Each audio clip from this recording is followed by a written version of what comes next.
Hey guys, how are you? Hi. Just wanted to touch base on something that often comes up in relationships, and that is to do with what part of the relationship, what part of the problem is yours, and what part of the problem is your partner's. So if you think of a relationship when a problem arises or shit goes down or something's not working, it's 100% the relationship, right? And each person plays a part in that. Now, it doesn't matter if your husband is 90% the problem and you're only 10% the problem. Which is never in our relationship. She's always 90% the problem, I'm only 10% at most. But it actually makes no difference. Whatever, if it's 90-10, 90-10, right? It doesn't matter. I need to go 100% responsible for my 10% or my 90, depends who's telling you the story. I need to go 100% responsible for my 90%. Exactly, because you can only change you.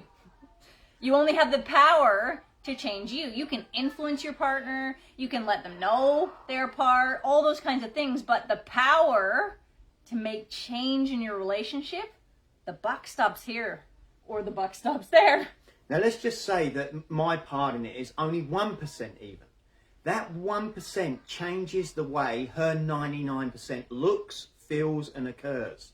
And in fact, like if he's looking at my 99% and he's 1%, I can guarantee you that 1% colors. So he's looking at it like looking through glasses that you can hardly see. Like I can hardly see you guys right now, and I'm sure I look really strange on the film as well, right? But like it totally colors versus like here I'm clear, I can see.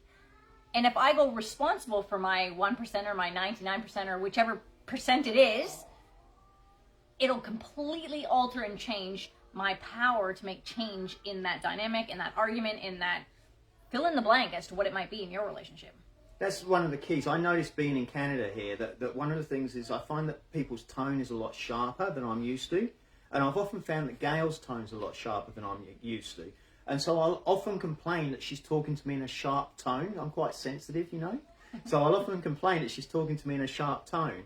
And I'll blame that and say that's 90% you, 90% you. But the 10% of it that's me is I'm very sensitive and overly sensitive to comments and to tones. And if I start to deal with my 10%, that I look at it and I go, hang on, why is that so upsetting to me? Why has that caused me such a problem? Instead of going to her, you need to change the way you speak to me. If I start to look at my listening and how that's falling in my ears, in my world, then what happens as I start to change my 10% is her 90% looks totally different and it feels totally different.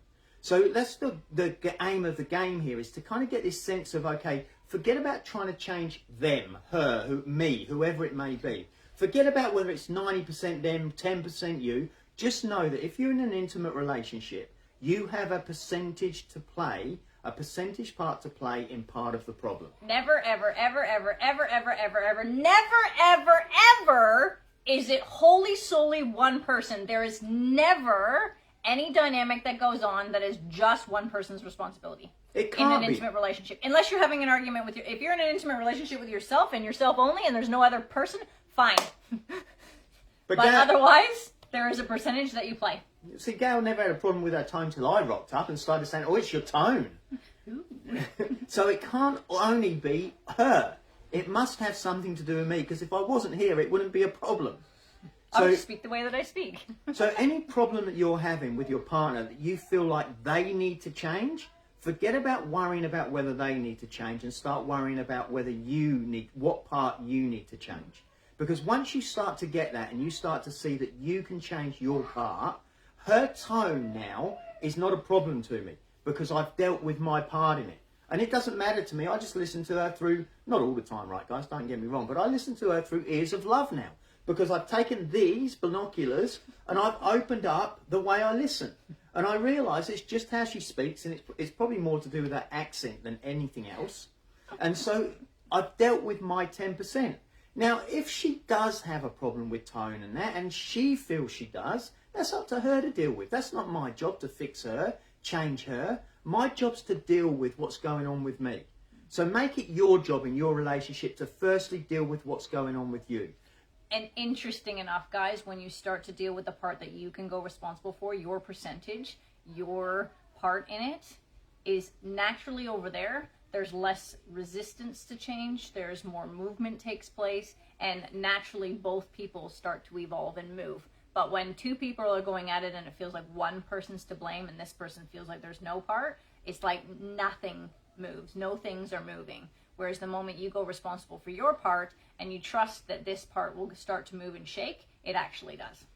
Because experience has shown us Time and time again, that when we're holding on to something so tight, he has to change, she has to change, this has to move. When you're holding on so tight, it creates resistance, it creates pressure, and it creates more of the same. Zero movement takes place, right? Your inability to move because you're stuck, you're hanging on too tight. But the minute you let go and breathe, you will find it will not matter to you what they're doing, what their part is.